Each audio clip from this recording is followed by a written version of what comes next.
said, we obviously have a number of news topics that we want to cover this evening. And so for News and Amuse, I think, honestly, the one that I really want to get, well, I think we'll go here last because this cruises right into our bootlicker. Yeah. That goes without saying. But, one of the things that we were talking about with Pastor McBride, and that, of course, is a big issue as it stands today, is the fact that our education system in this country is completely corrupted through and through. We have a lot of problems here in the state of Florida. We deal constantly with the defunding of public education, the charter schools that constantly take over. So a guy with the name Al Lord, I mean, is he from the House? Oh, Lord. This gentleman, he was with Sallie Mae, is what the story is, right? Like, so he was an executive at Sallie Mae that profited hugely off of college tuition. So, hundreds of millions of dollars, millions with an M. Okay. So this gentleman is somebody who is beneficiary of predatory student loans. So for a lot of people who may not know this, and this is very true, this is how education has been done in the United States for a very long time. Prior to Ronald Reagan, what a lot of people don't know is that statewide public school, I can't speak right now, but I don't know. I'm like tripping over my words. But tuition-free state schools in California and New York were free. We had tuition-free college in the two largest states in the union in terms of population. And so the idea that, college has always been hard to afford, well, not really. Ever since World War II, ever since the GI Bill, we've always had affordable education up until Reagan. And then once that happened, since Reagan became president, I believe education in this country, education costs, college tuition costs have gone up 600%, which is just insane. Well, this gentleman here was chief executive of student lending giant Sallie Mae. He helped drive up the costs of college. And Sallie Mae is supposed to help you, not hurt you. It's a government program. But as we all know, our government is too big and too bought. Okay, but now, here's the thing. Now that he is footing tuition checks for his grandchildren, he says he has a new sympathy for ordinary families. Using that word ordinary families, like, I'm special and you're not, but I sympathize with you. Okay, it's criminal, he said, of what schools are charging these days. He has gained sympathy for families of lesser means. Boy, I am sure glad we saved for my grandkids. If the average income is $40,000 or $50,000 or $60,000, I just don't know how you do it. Guess what, Al? You don't. You go into debt for a really long time because they don't have Daddy Warbucks to pay for school. Yeah, that's what happened to Al. So he is a poopy head. So he, as anybody could see, is being shat on by a dog.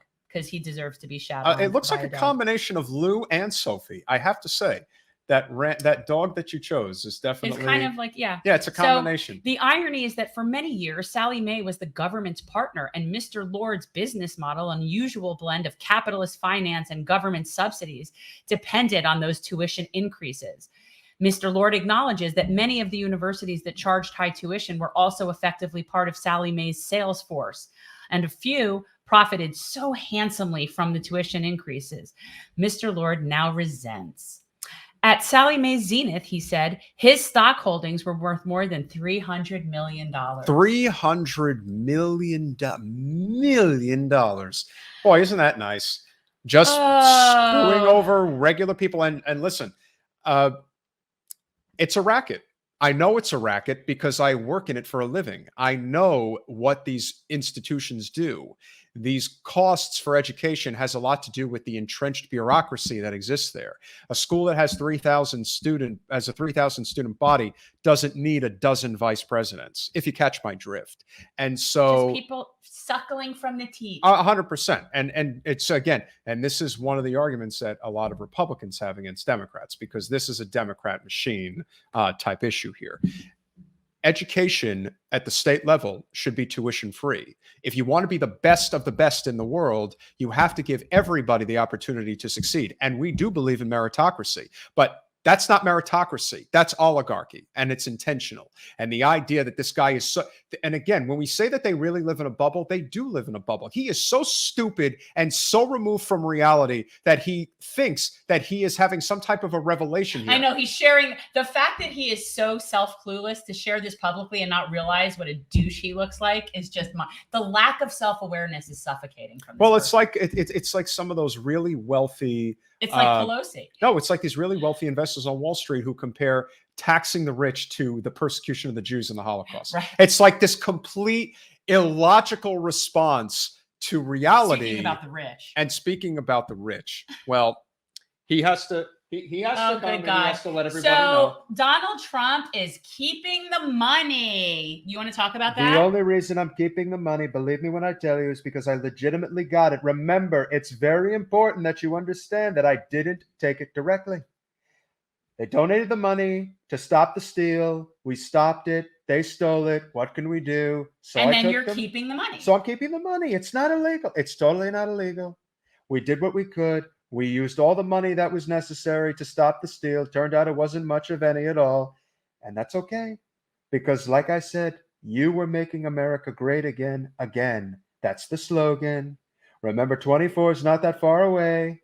But don't accuse me of being a criminal or a grifter or a showman. I'm all those things, but I'm really not. I'm just a great guy. And you really believed in me, and that's incredible. Listen, to build the empire, to have the money, to be able to run again, because I'm going to run again, I think, possibly. How much money are you holding on to there? Oh, well, 75 million is what I wipe my tuchus with. You know, that's what I do, Jen. Isn't that a good word? Like that word? Yeah, it's great. And so I'm totally fine. I'm not in trouble. I'm not going to go to prison. Remember, there's no extradition from Florida to New York. So don't think that's going to happen. And just remember, my fellow MAGA supporters out there, I'm totally putting your money to Apparently, the money has gone to funding Trump's professional lifestyle, which is inextricably intertwined with Trump's personal existence and the ecosystem of Trump's long grift. Well, look, it's that a really, long play it's an may important... involve running for president again, though it may not. But either way, it requires relevance and a platform, both of which are made possible by those large wads of cash. Well, I'm a really great guy and I'm a tremendous person, and that's why you gave me the money in the first place. There was nothing I could do about it, and that's why I'm keeping it. And I'm going to put it to good use. You're a scam artist. No, I am not. I'm totally not a scam artist. I ran a really great university. You've heard of Trump University. It's a great place and tremendous place, incredible place. And we're going and your steaks sucked. No, my steaks were absolutely. How would you know? Does that mean you ate my steaks, Jen? I never ate your steaks. You would only know they sucked if you ate my steaks, Jen. You totally wouldn't know unless you ate it. You're a total liar. She's totally lying. She eats the steaks. She really likes it. You really like Trump steaks, really great steaks. And so we're going to continue to do what we're going to do. And I'm going to ask you for money again really soon. And you're going to give it to me because I'm really great. And you are really, really great too. All right. We need to go on and talk about the actual president. The actual president. The actual president. Uh-oh. Wait.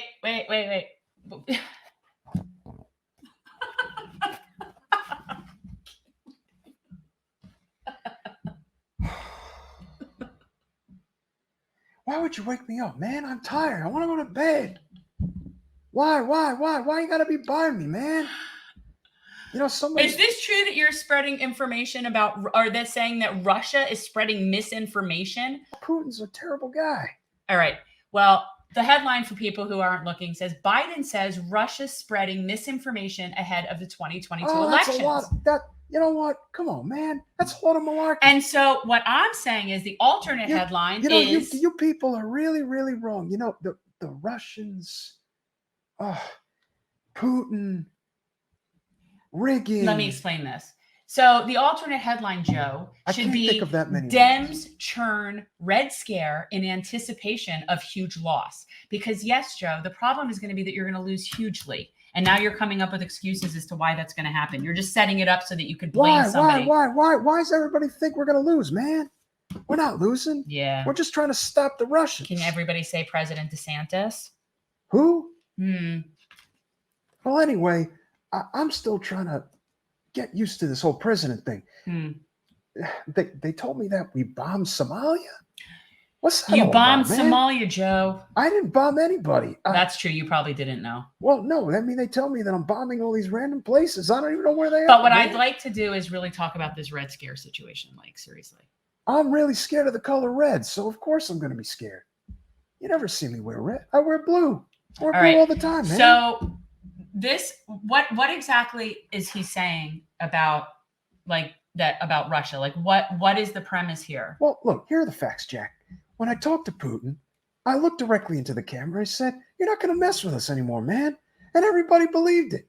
And of course, Putin said he was going to act like a decent fella and he wasn't going to try to steal our elections anymore.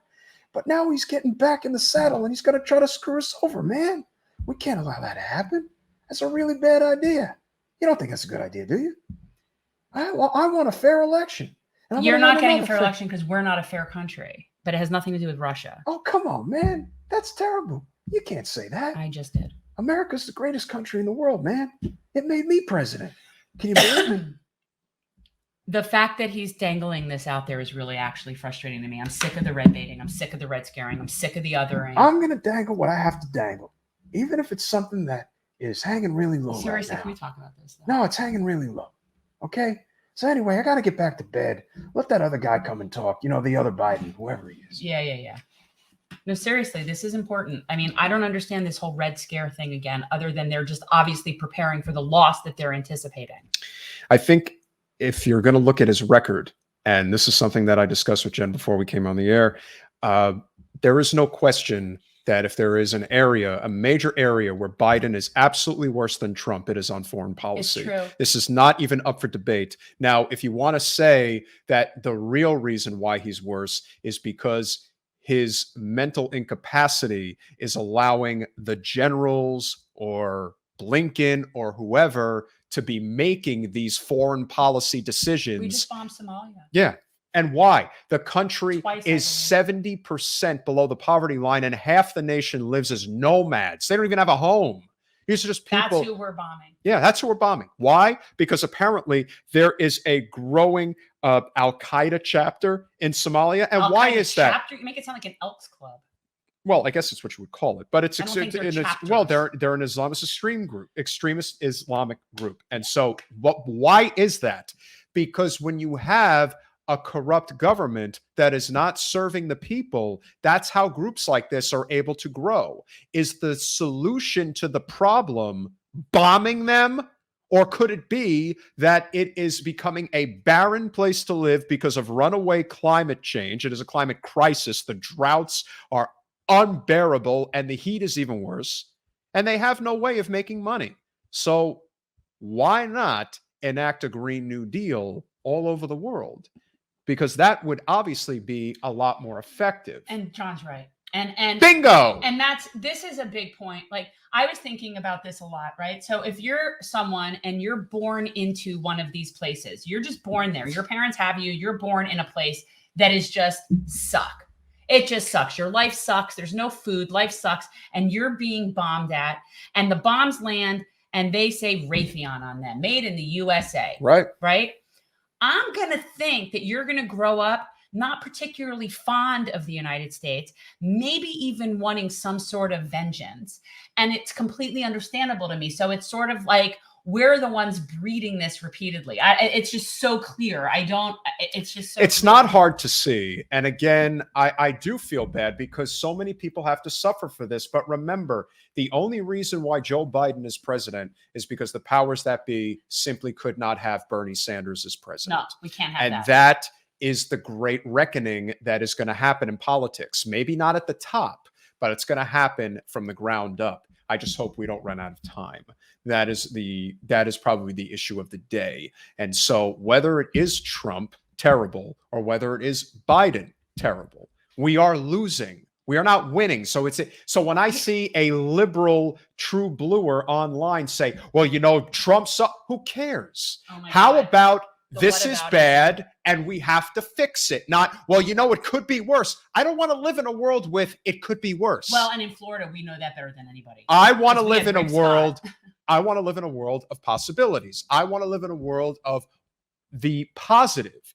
That is what I want to live in, and we can live in that. I don't want to live in a world of whataboutism. If somebody who's representing us is doing a bad job, then they have to be called on it. Donald Trump was an habitual liar and he got called on it. You know who else is an habitual liar? Joe Biden and Nancy Pelosi. We cannot not call this out. We have to. This is a flat out lie. We can't get rid of student debt. Yeah, you can. Of course you can. And again, I always have greater ire for liberals and conservatives for this reason. Liberals fancy themselves as the smarter people, as we know better. We know what's best and we don't lie. Well, you know what? That's a big freaking lie. And because of the infrastructure that's in place right now, very few people are going to challenge Nancy Pelosi. And that is no different than the story, that we really are hell-bent on making sure gets as much attention as possible. And that, of course, is what's going on in Flint, Michigan. Yeah. That story is not going to die. We are actually, as many of you know, or may not, but we'll repeat, we are going to be in Cleveland. We are going to have a very unique show on Monday, helping Nina Turner. Cleveland. Monday from Cleveland Rocks. And Cleveland is only a few hours from Flint. So there's no question that our friend Jordan Cheriton, who will be there, is probably going to be going up to Flint again. Yeah, guys, if you're not members of Status Coup, you really ought to be. Highly recommend. It's a place to get actual factual information.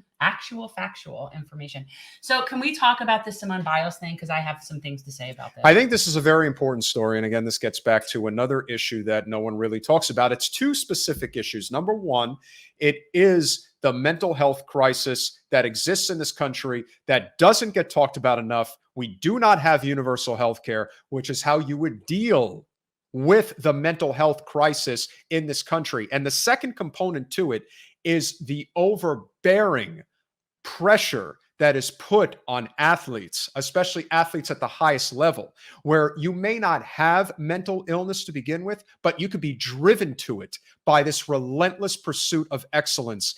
And at some point, somebody like Simone Biles is you just break. Yeah, I have some thoughts on this in a lot of other ways too. First of all, the Olympics is a scam. Yes, it is. It does nothing but basically bankrupt places like Greece and all other sorts of cities that can't afford to Well, host somebody them. Came up with a great idea. The Olympics should only be in Athens. That's it. It should be in Athens every 4 years. And you know what? I'd be fine with that. Yeah, but point is, the Olympics is a scam. These people are not being paid. These people are top of their game. And yes, you can say that they choose this. They do choose this. Now, if I were one of her financial sponsors or somebody that had her somehow connected and she did this, would that affect my dealings with her? Possibly. But from the standpoint of any sort of authority in the Olympics, screw you. She could do whatever she wants. And you know what? This is going to lead very nicely. And whether or not she even was having a breakdown, for anybody to judge this is ludicrous to me. Thanks for watching. If you want to support our mission to transform politics into service, please like this video, subscribe, follow us on social media, and consider joining our Patreon, where you'll get early access to our interviews as well as other exclusive content. Links are in the description. Peace out.